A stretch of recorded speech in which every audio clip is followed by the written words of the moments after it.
ఈ నెల 11వ తారీఖు నాడు జరుగుతున్న మున్సిపల్ మరియు కార్పొరేషన్ ఎన్నికలకు సంబంధించి ఎన్నికల ప్రచారానికి సంబంధించి గౌరవ ముఖ్యమంత్రి రేవంత్ రెడ్డి గారు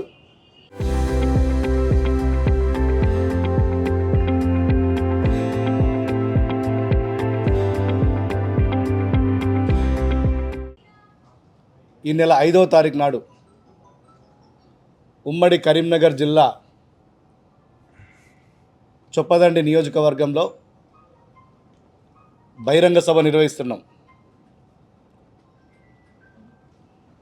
రానున్న మున్సిపల్ ఎన్నికల్లో రాష్ట్రంలో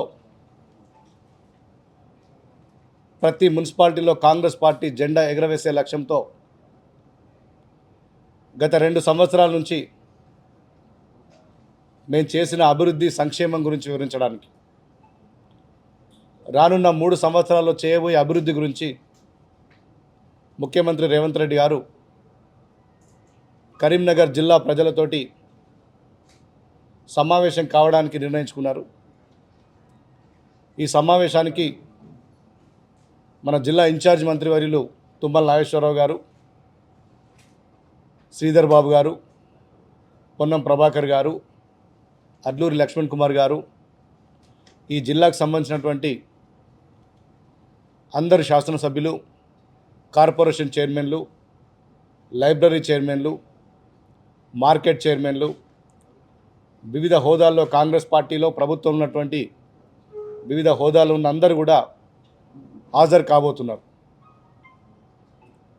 ముఖ్యంగా కరీంనగర్ జిల్లాకు సంబంధించి కరీంనగర్ కార్పొరేషన్తో పాటు చొప్పదండి మున్సిపాలిటీ, హుజురాబాద్ మున్సిపాలిటీ, జమ్మికుంట మున్సిపాలిటీలో చాలా స్పష్టంగా కాంగ్రెస్ పార్టీ జెండా ఎగరవేయబోతున్న ముఖ్యమంత్రి రేవంత్ రెడ్డి గారి నాయకత్వంలో ఏ సర్వే చూసినా కూడా కాంగ్రెస్కు స్పష్టమైన మెజారిటీ ఈ జిల్లా ప్రజలు ఇస్తున్నారు. అదేవిధంగా రాష్ట్రంలో కూడా ఇదే విజయ పరంపర కొనసాగుతుంది.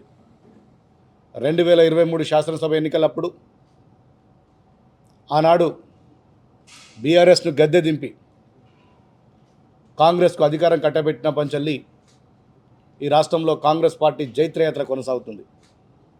దాని తర్వాత వచ్చినటువంటి పార్లమెంట్ ఎన్నికలు చూసినాం మనం. బీఆర్ఎస్ పార్టీ 2023 ఎన్నికలప్పుడు ఈ రాష్ట్ర ప్రజలు ప్రతిపక్ష పాత్ర ఇచ్చారు. వాళ్ళకు ప్రతిపక్ష పాత్ర పోషించలేనటువంటి అసమర్థ స్థితిలో బీఆర్ఎస్ పార్టీ నాయకత్వం కొట్టుమిట్టాడుతుంది.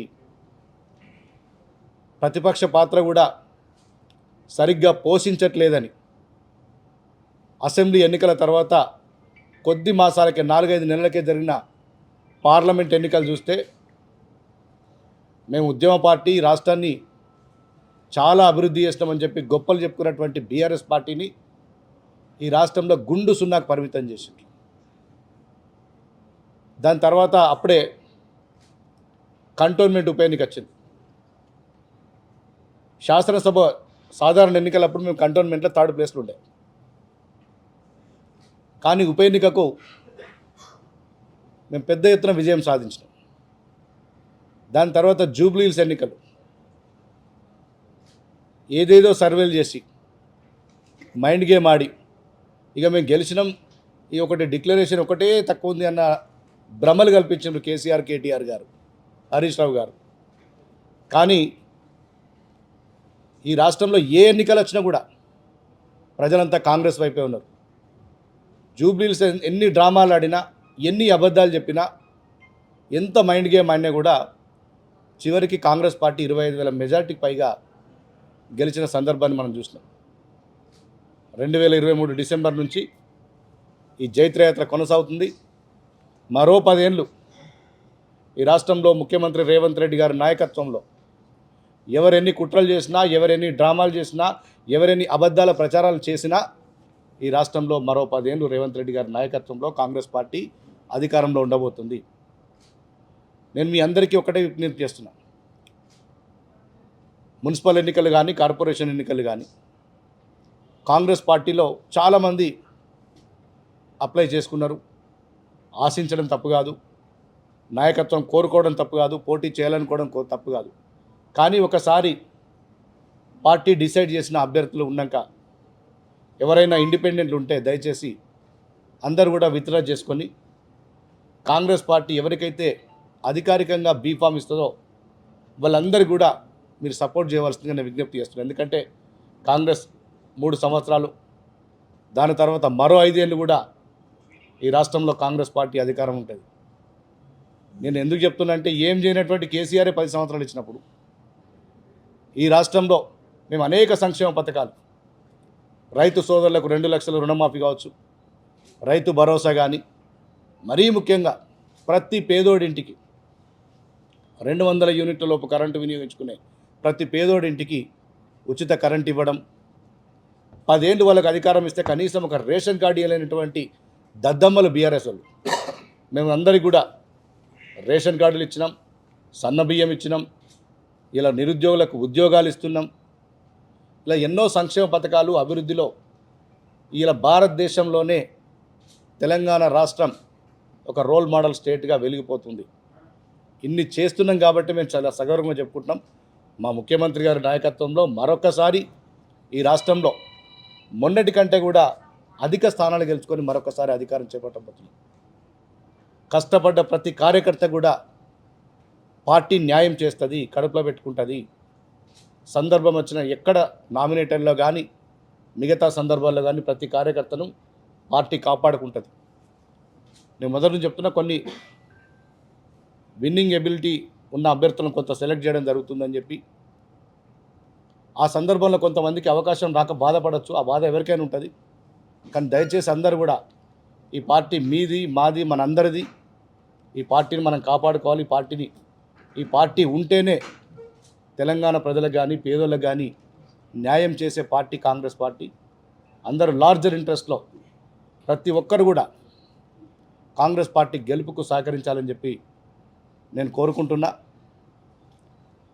కరీంనగర్ కార్పొరేషన్లో ఇలా బీజేపీ, బీఆర్ఎస్ రెండూ కలిపి కాంగ్రెస్ను రానియద్దని ఒక కుట్రపూరితమైనటువంటి స్నేహపూర్వక వాతావరణం చేస్తున్నారు. ఎందుకంటే ఎక్కడ చూసినా ఇలా బీజేపీ, బీఆర్ఎస్ వాళ్ళిద్దరూ ఒక అండర్స్టాండింగ్లో పోటీ చేస్తున్నారు. వీళ్ళ అభ్యర్థి బలంగా ఉన్న దగ్గర వాళ్ళ అభ్యర్థి బలంగా ఉన్న వీళ్ళు వీక్ క్యాండిడేట్లను పెట్టి కాంగ్రెస్ను దెబ్బతీయాలనే ఒక లక్ష్యంతో ఇద్దరు కలిసి 10 సంవత్సరాలు ఇటు బీజేపీ కానీ బీఆర్ఎస్ కానీ కరీంనగర్ నగరాన్ని లూటీ చేసినాయి. భూ కబ్జాలకు కేంద్రం అయిపోయింది ఇది.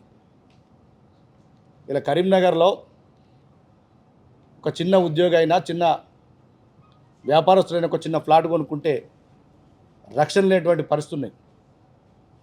మొన్నటి వరకు ఇక్కడ సిపి ఉన్నటువంటి అభిషేక్ మహంతి గారు ఎంతోమంది భూ కబ్జాదారులు, అది అధికార పార్టీకి చెందినటువంటి వాళ్ళను ఎంతమంది అరెస్ట్ అయ్యారో మనందరికీ తెలుసు. ఇవాళ వాళ్ళు మళ్ళీ వేషం మార్చి బీజేపీలో పోవడం, ఇలా దొంగలు ఎక్కడున్నా దొంగలే కదా. దయచేసి ఎవరు కూడా బీజేపీ, బీఆర్ఎస్ చెప్పే మోసపు వాగ్దానాలకు, మోసపు మాటలకు నమ్మకుండా, నేను ఇంతకుముందు చెప్పినా మళ్ళీ చెప్తున్నా, మీరు కరీంనగర్లో ఎమ్మెల్యేకు బీఆర్ఎస్కి అవకాశం ఇచ్చారు, ఎంపీకి బీజేపీకి అవకాశం ఇచ్చారు. కార్పొరేషన్ మేయర్ కాంగ్రెస్ పార్టీ ఉంటే, మేయర్ సీట్లో కాంగ్రెస్ ఉంటే ఈ నగరాన్ని మనం అభివృద్ధి చేసుకోవచ్చు. ఒక సేఫ్ సిటీగా, ఒక సెక్యూర్ సిటీగా ఈ కరీంనగర్ని కానీ మిగతా మున్సిపాలిటీని కానీ కాంగ్రెస్ పార్టీ ద్వారానే అభివృద్ధి సాధ్యమవుతుందని చెప్పి మీ అందరికీ చెప్తూ మీ దగ్గర సెలవు తీసుకుంటున్నాను. Thank you. Local to global news at your finger tips. మీ చేతిలో ఒక ఆయుధం. Download Raw TV app. Media legend Ravi Prakash is back.